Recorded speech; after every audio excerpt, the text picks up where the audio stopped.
Hello everyone, and welcome to this presentation. I'm going to be talking this morning about advanced Z techniques. So there should be something here for everyone, for relatively new users and probably even experienced users. What I'm going to do is I'm going to talk a little bit about classes at first. I'm going to talk about creating app object classes to promote reuse. I'm going to talk about how you can extend an app object class, which is different from subclassing. We're going to talk about subclassing as well. Whoops. What happened to the rest of my overview slide? Seems like it Yeah, got cut off. Hang on.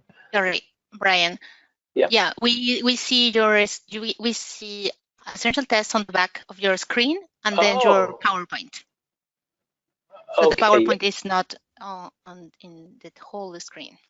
Yes, I kept the PowerPoint not taking up the whole screen just so I can flip back and forth. Okay, perfect. Yeah, but something happened to my slide here. Okay, I won't worry about that too much. All right, we're going to talk about first creating an app class. And we create an app class to encapsulate objects that exist on more than one page or screen. So in this case, what you'll see is that your instances of the class will inherit the shared objects from the class. This saves time so that you don't have to redefine objects. And it saves maintenance so that if there's a change to the implementation of the shared objects, then you only have to do it in one place. Here's an example, and I'm going to show you a live example in a moment. But here's a situation where I've got, on this CVS series, I've got a whole bunch of snapshots, and the top of each page has the same objects. So the logo, the store details, the account, and so forth. These objects exist on more than one page. So rather than define those objects on each one of the pages, it makes a lot more sense to create a class, put the objects in the class, and then create all your instances of that class. And again, I'm going to show you this live now so that you can see a little bit better. So here we are in AscentialTest. And you see my class. So if I start with the first snapshot in the series, and if I click, like say, for example, the logo or the store details or the account, you notice that they all light up in the snapshot. Well, that's going to be true in all of these snapshots. Notice as I click around, these are all lighting up. So instead of defining them for each one of these pages, because you notice also as I click on these, I'm going to do it again. As I click on these pages, you'll notice a different page is lighting up down below. So I start here, and the main page lights up. This is another instance of the main page, but here's the search results page. So you notice another page lights up, but the objects light up in the class. We don't define the objects in the actual instance of the page itself or the instance of the class itself. The thing to notice, though, is that even though these are web pages, they're not of the web page class. They're of the new class called CVS page. And what's important here is that when I create the class, and I'm going to show you how to do that in a moment, I create a new class called CVS page, but I'm inheriting from web page. So that means that even though all of these pages that are of the class CVS page, they're also of the class web page, because CVS page is a subclass of web page. So that means that these pages down here are inheriting not only from CVS page, where I've defined these objects, but they're also inheriting from web page. So you don't lose anything that you had before when you originally defined those as web page. Now let me just show you how easy it is to create a new class in AscentialTest. So let me just add a line up here. So I've got a place to work. All you have to do to create a new class is come down here to the App Object Editor on the bottom of the screen and select Class. And then provide a name for your new class. So I'm just going to call this Example Class. So I'm going to throw it away. But this is important. You need to make sure that you're going to inherit from the class that the pages would have been had you not created the new class. So these are web pages. So now I've created a new class called Example Class, inheriting from web page. And then if I was to create my instances, I would change the class from web page, which is what they are when they're dragged over. I'll show you that. So if I drag over this as a new page, it's going to come out as a web page. But I'd need to come in here and change that to my example class. And that's exactly what I did when and it will show up in the dropdown because you created the class, so it will show up. And that's exactly what I did when I created the CVS class. I'm just going to go ahead and delete those. And there'll be time to ask questions at the end of the presentation if you have questions about what I did there. So again, one of the reasons why you would do this is because it saves you time. Why would you want to define the objects up at the top of the page over and over again when you can just do it once and inherit them? And probably more importantly, if there's a change to any of these objects, to the definition or the implementation of the objects, you can just come in here to your class, change it in one place, and then all of your instances will inherit from the class. Okay, now let's talk about extending a class. Any class in AscentialTest can be extended, whether it be an app class or a non-app class. We're going to focus on app classes today. But you can extend any class, whether it's a built-in class or a user-defined class. When you extend a class, you can add properties to that new class. In fact, you can only add properties to app classes. So if you've got a regular class, a non-app class, you can't add properties to it, but you can add methods. Methods can be added to both app and non-app classes. Only properties can be added only to app classes, which is what we're going to do again in this session. The only classes that you can extend are classes that serve as types in Z, like string. We don't allow you to extend those classes, but any other class is fair game. You can extend it.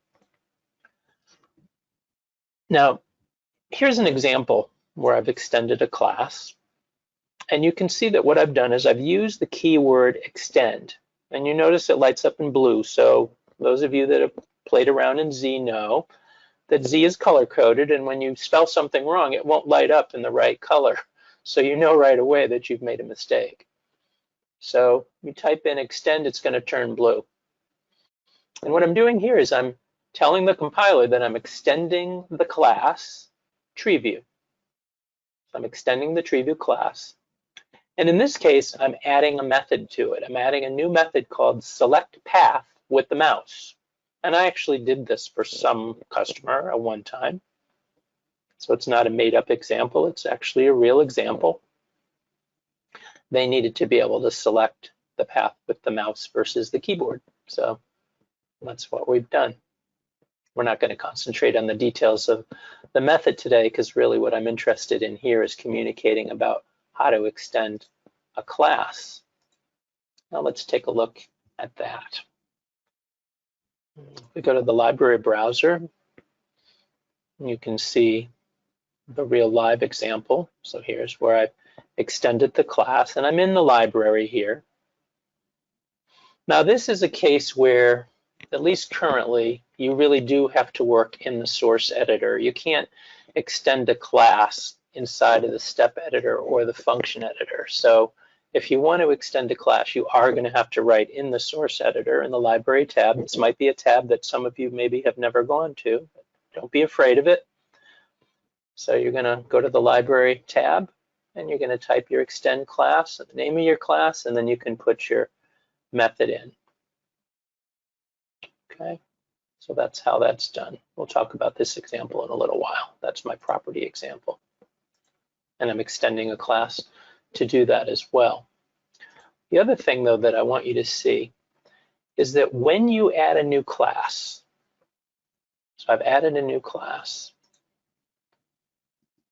to TreeView. So let's go over to TreeView. Whenever you add a new class, you're going to see, you extend that class, you're going to see whatever you've added to the class right here. So here is that method, select path with mouse, that I added to the TreeView class. So when you come here under event, you're going to see all the other methods that have been provided by default, with AscentialTest. And then any new methods that you've added when you extended the class are going to show up here as well. So it really, once you do that and it becomes part of the project, you can't really even tell that it wasn't supported by Xenix software, that this isn't something Xenix provided, it's something you provided.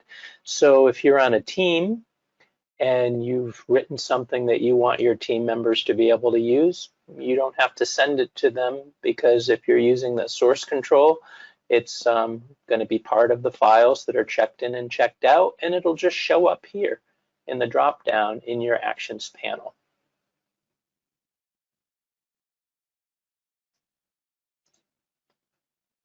Now, subclassing is a little different. Let's talk about that next.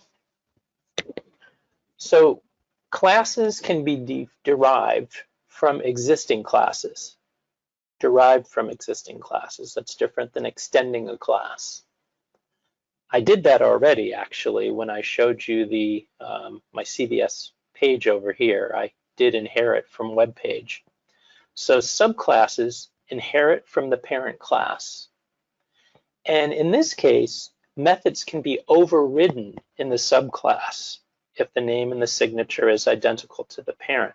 So this is a little different than extend. If I was to extend a new class, I was extending TreeView, for example, I couldn't go into that extended class and put in a method that already exists in the base class. I'd get a compiler error if I tried to do that. You're not allowed to do that.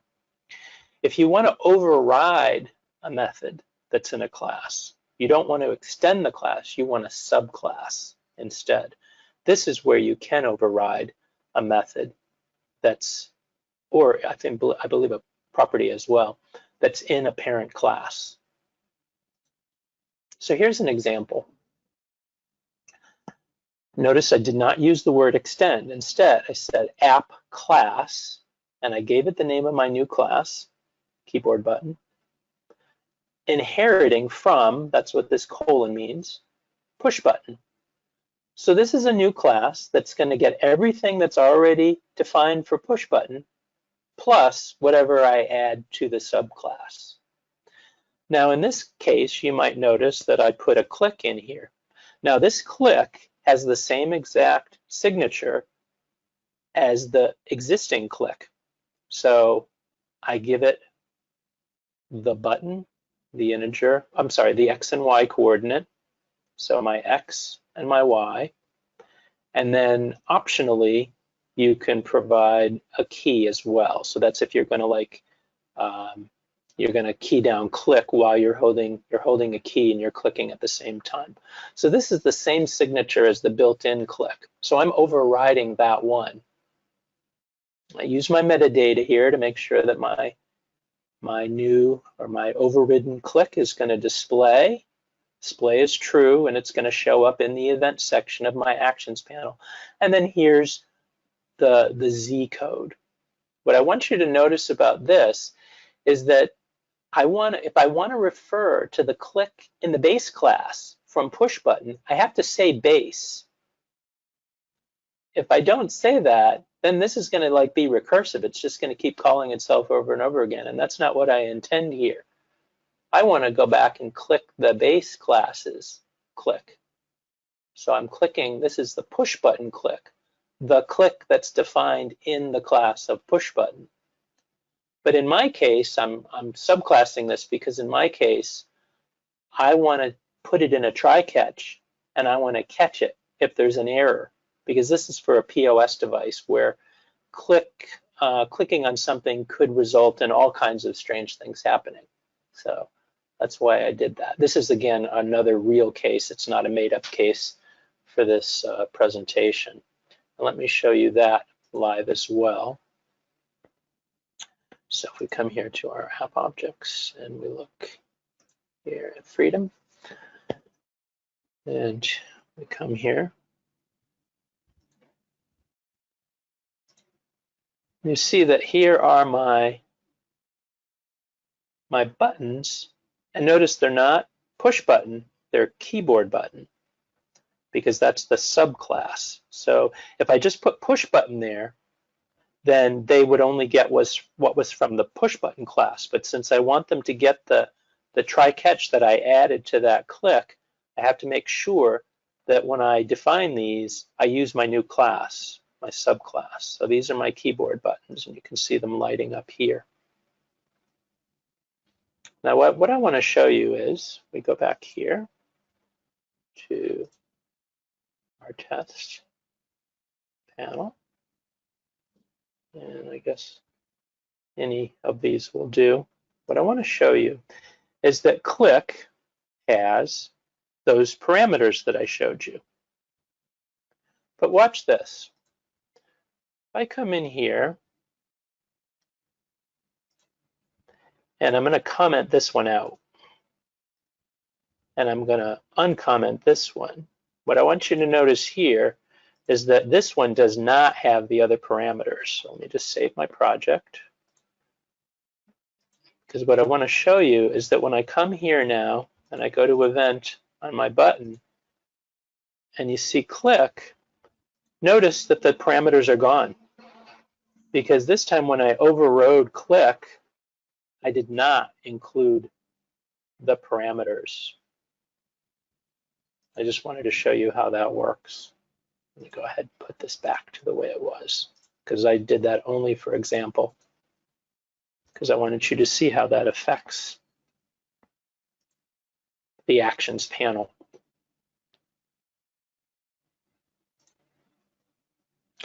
Okay, now let's talk about properties. This might be something that not everyone knows about. In fact, I don't use properties a whole lot, and sometimes I wonder why when I realize what they can do for me. So a property is kind of an alternative to using a method for getting or setting the value of an app object attribute. And the syntax is really kind of easy. You just say property, and then you give the type, and then the name of your property. And every property has to have a get. It does not have to have a set. Set is optional, but get is not optional. And then you put some statements in here. And I've reiterated what I just said here. So get is required, set is optional. And a property can be defined to get and set the value of any app object attribute. So here's an example.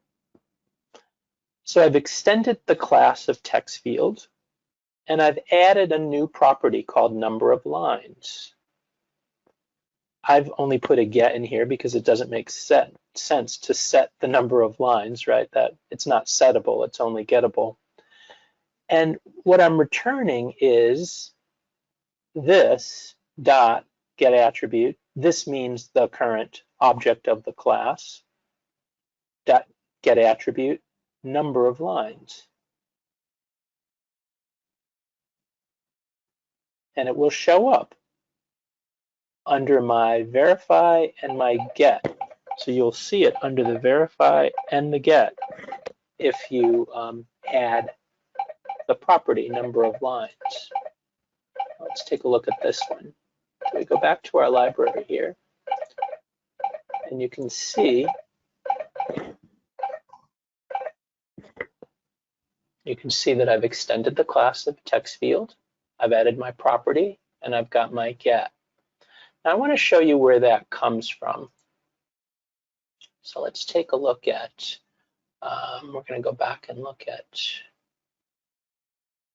a text field. So I've got a notepad here. Let's come in here. And I'm actually going to open up my document, my text field. And I want you to notice that there's, in the attributes panel here, this is a text field, this document here. You can see it's a text field in the elements panel. And notice that in the attributes of a text field, we do have this attribute called number of lines. So that's where I got the attribute. We can look back on it now. That's where I got the attribute, where I did the get attribute number of lines. That's how I did that. But what I want you to see here is that why it's convenient is that if I come here now and I do a get, we're going to see number of lines. Or if you do a verify, you're going to see number of lines. So rather than have to, make a statement where you're, say, maybe doing a verify value and then you give it the expected value and then you do the get attribute, rather than have to do that in your tests, it's so much easier to just, append something like that to your test. Much easier to do. Okay. And I suppose we can actually run that. So let me bring up so line 1, line 2. So if I do that and I run it, actually this would error, right? Because it's only got 2. So if I run it, you'll notice that it printed my 2 from the print, and my verify was right here. So I predicted 2, and there were 2. I'm just going to check my notes to make sure I didn't forget to tell you something. Bear with me a moment.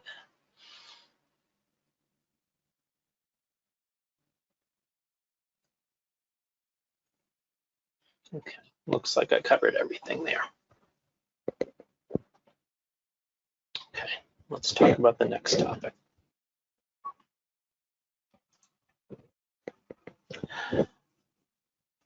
This is my favorite operator. And it's maybe an operator that you haven't played with at all, but if you haven't, you should learn to use the reference operator. The reference operator provides indirection.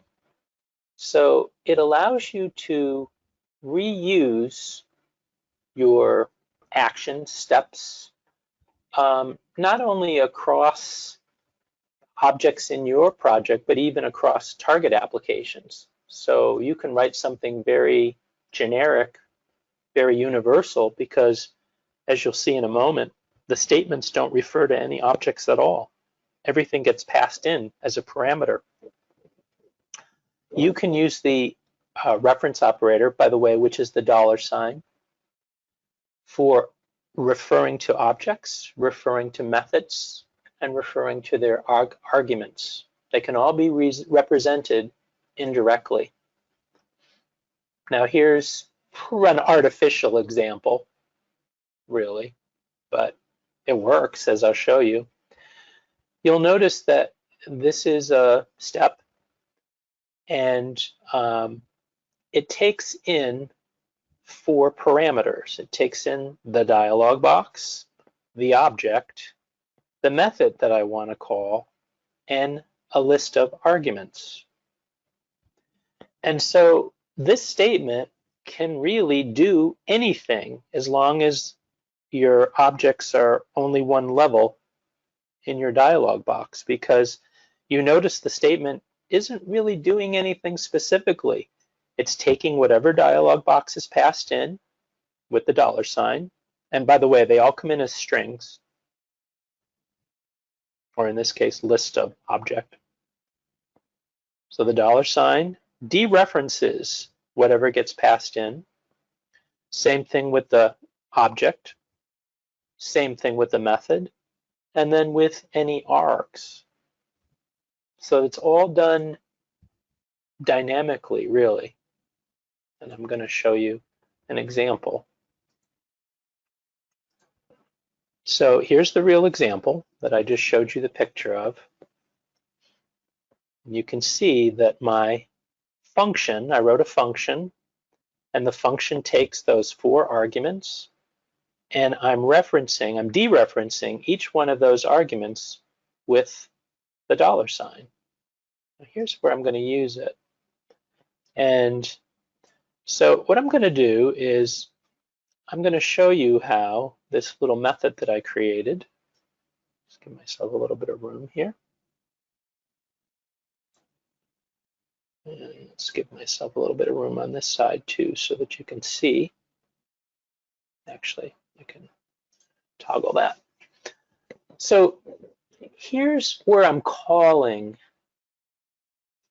that reference operator example. So here's the function again. Remember, it takes the 4 arguments. Now here I'm calling it. And I'm passing it in the dialog box name, the name of the text field, the action that I want to call, and then in this case, the parameters. And so if I run it, you have to watch kind of careful here. You might notice my little I-beam is right here, so it's at 50-50. If I change that to, say, 400, you'll see, I'll run it again. You'll see the I-beam go a little bit lower now, so it's way, way down here now. Now, watch this.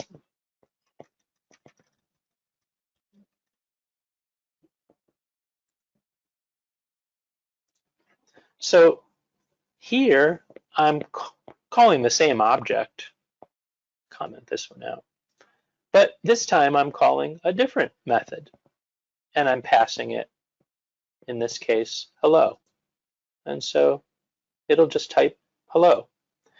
So the point is that if you write something like this, it can do anything you want it to do just by passing it the parameters. Okay. Again, that example might be a little extreme, but you can sort of imagine the power of something like the reference operator.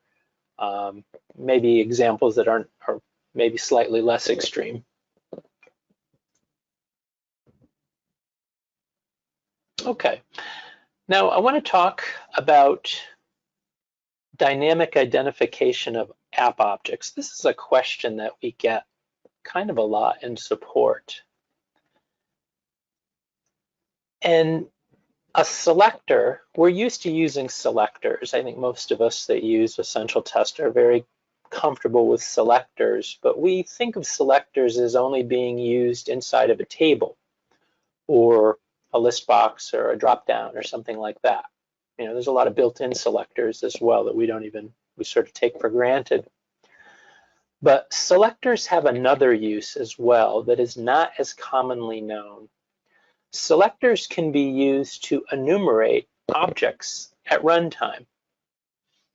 And so what that means is that I don't have to specifically refer to my objects. I can refer to them in a more general way. And I've got 4 examples here, and I'm going to run them for you in a couple of minutes, but I want to try to explain them first.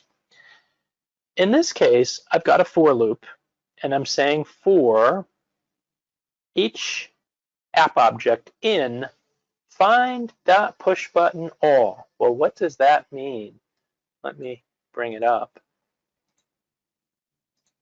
So here's find. And find has actually two push buttons, find next and cancel. Well, if I say find.pushButtonAll, I'm going to get a list that's got these 2 buttons in it. And I can print the text of each one of the buttons. Again, I'll be running this for you in a minute. So it'll print find next and cancel. And then if I want to click on a checkbox, so I've got 2 checkboxes here. I can say find.checkbox first, I'm using a selector, and it'll check this checkbox. Whereas if I say find.checkbox 2, it'll check this checkbox. If I said last, it would do the same thing. This is slightly different than the first example. I'm saying for the app objects in find.pushButtonAll get object, this is going to get me the objects that are defined actually. And then I print them. So let me do that for you as well. Excuse me, let me sip some water. I knew if I talked long enough, I'd need a little bit of water here. So here we have that example that I just showed you. And let me just go ahead and run it for you. And you can see it ran. And we can see the results this time. So you can see that the for loop up here printed find next and cancel.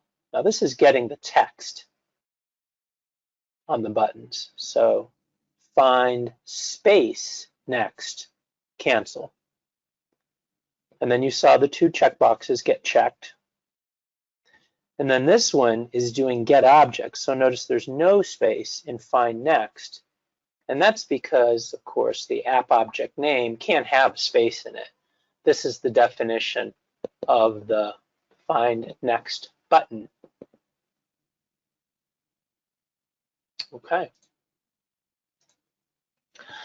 Now, someone had suggested a few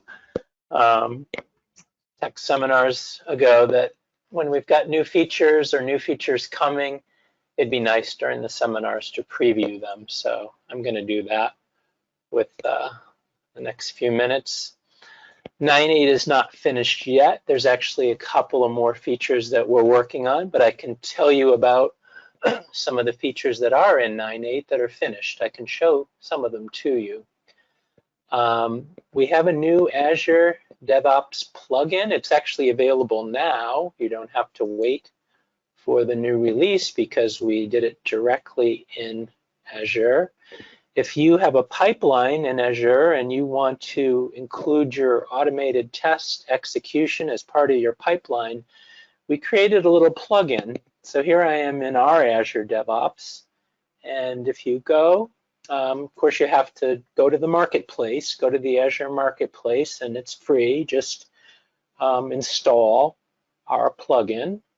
You'll see there's a little AscentialTest plugin, and it basically takes all the parameters that you would need in order to either run a test set or a test.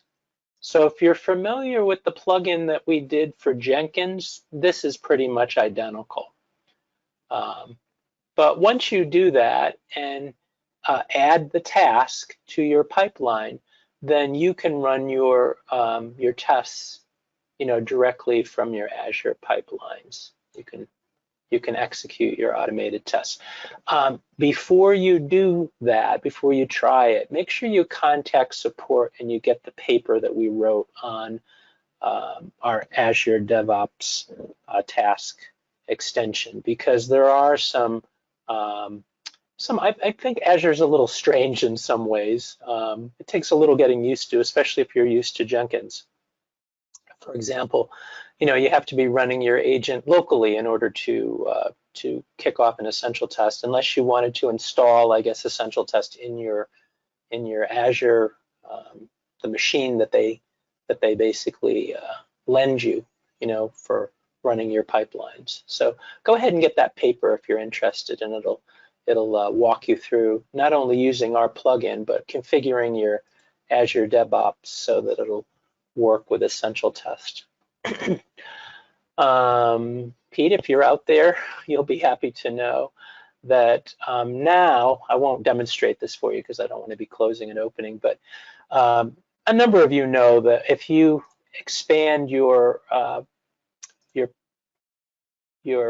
Explorer, your Project Explorer, exactly how you like it, and then you close AscentialTest and you open it, you groan because we didn't save the state of your Explorer. Well, in 9.8, we save the state of your Explorer. So I think we did it sort of part way in the past, but now we save not only the first level, but all the levels. So that should make a number of you happy.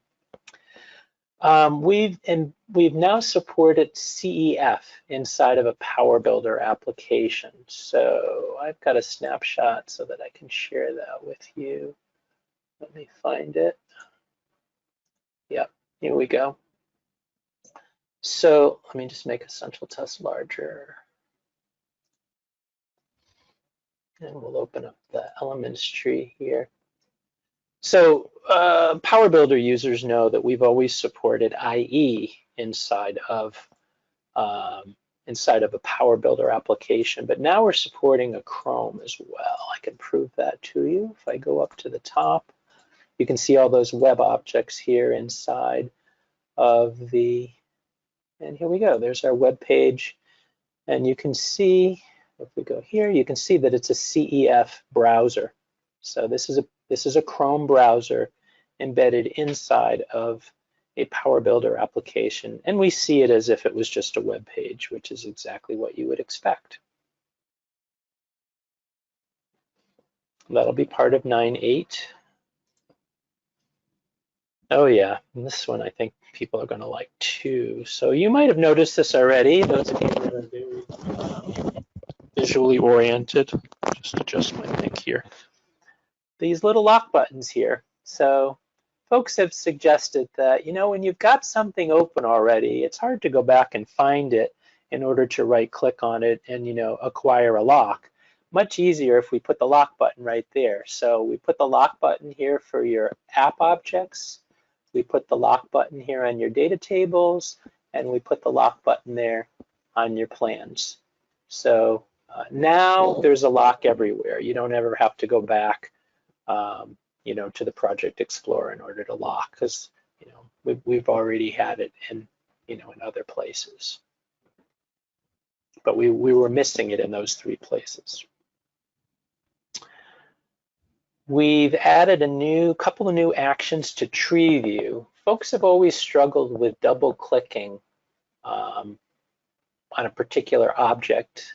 So we added something called double click path. I can show it to you.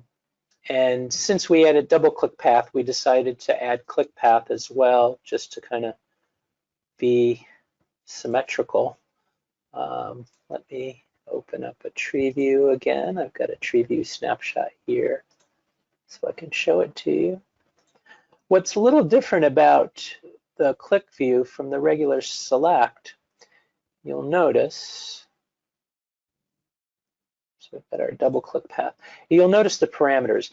Now you can double click or click, depending on whether or not you use click path or double click path, is you can actually, you can pass it parameters, so, and a key, so that, like, let's say, for example, you had an icon that was part of your tree view. You know, this one doesn't, it's just got the expand and collapse, but sometimes you've got a little icon here. And maybe you need to, in your app, double click on the icon as opposed to double clicking on the whole level. I actually ran into that and had to write something for someone one time. And so this will allow you to do that, because you can put plus or minus integers in the XY, and it will click anywhere on the item for you. So those are 2 new actions, click path and double click path, coming your way. Whoops, I didn't mean to do that. Excuse me.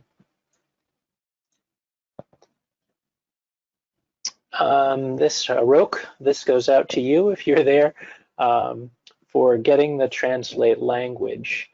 You were always able to set the translate language, but not get the translate language. And if you're using your own tables, other than just the table that translates the paths from one language to another, you might have your own strings that you've put in another table. It wasn't so easy to get the translate language. You actually had to go and create another parameter. You had to create a piece of project data or plan data and/or plan data in order to do that, but you don't have to do that now. If you set the translate language in your scripts, you can also get it at runtime. Now, aside from these things, there's 2 pretty major features in the works. Some of you might know that we've been working on a breakpoint feature. It's kind of a debugger. That's being worked on, and then we're also building in the XML class. You know that we already have a JSON array and a JSON object, but if you wanted to use XML, you had to use an extension that we created many, many years ago, even before AscentialTest was created. It's a DLL that does provide some level of XML functionality, but we're building that into AscentialTest now, and it will be documented and so forth. So that'll be part of the next release as well. So if all goes well, hopefully we'll see 9.8 around the beginning of August. Okay, so that's all I have for you this morning. We've right on time. We've got 15 minutes left for questions and answers. So Carmina, are there any questions queued up? Yeah. Yes, I have a question. What is the question mark next to the parameter 4? Oh, okay, that's a great question. So adjust my mic. Okay, sorry about that. So let me find the example. Where did I have an example? Is it here? Yeah, okay, cool. So in AscentialTest, when you create a function, you have the ability to decide whether or not you want your parameters to be optional or not. If you put a question mark, that indicates that this is an optional parameter. And if, I'm sorry, wait, is that right? I sometimes get them confused, whether optional or no. No, this allows a null value. Optional is when you assign a value, and in this case, I did assign null. So let's just go look that up in the help, just since I confused everybody. Sorry about that. So let me go here to the Z language reference, and we will go to our declarations, and we're going to go to, let's go to functions. And then if we look in the syntax here, we'll explain. So the question mark following the type indicates that a null value is allowed. So that means that a null value is allowed. And if I do use the equal sign and put a default value, that means that it's an optional parameter. So the equal means that it's optional. This does not have to be null. I could have an optional parameter like that. It's just giving it an optional. It means that it's optional. But even if you make it optional, if you don't put the question mark, you can't say null. So if you want it to be optional and allow null, then you need to put the question mark and the equal sign with your optional parameter. Okay, I have a second question. Sure. What's the ETA for supporting MS Edge browser? Yes, great question. And we do plan to do that before the end of the year. So Edge and Git are the two next high priorities after 9.8 comes out. So those are the two big things that you're going to see later on in the year, 9.9. Thanks for asking that question. Okay, I have no more questions. So I think we can wrap up our webinar. Last call for questions. If anybody's got one, throw it in there. Otherwise, we're going to end the seminar. And incidentally, we will be posting the recording of this seminar on our website probably by tomorrow. So if any of your teammates were not able to attend, it'll be available. And I'll be putting a note out to the distribution list just to remind people as soon as that gets posted. So thank you all for your time, and I'll turn it back over to Carmina. Perfect. So yeah, let me just show you.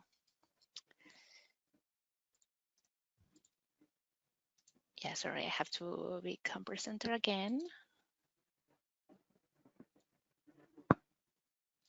Okay, thank you all for your time. If you have any other question, don't hesitate to send us an email to support@cynics.com. Thank you very much and have a good day. Thank you, Brian. Thank you, Carmina.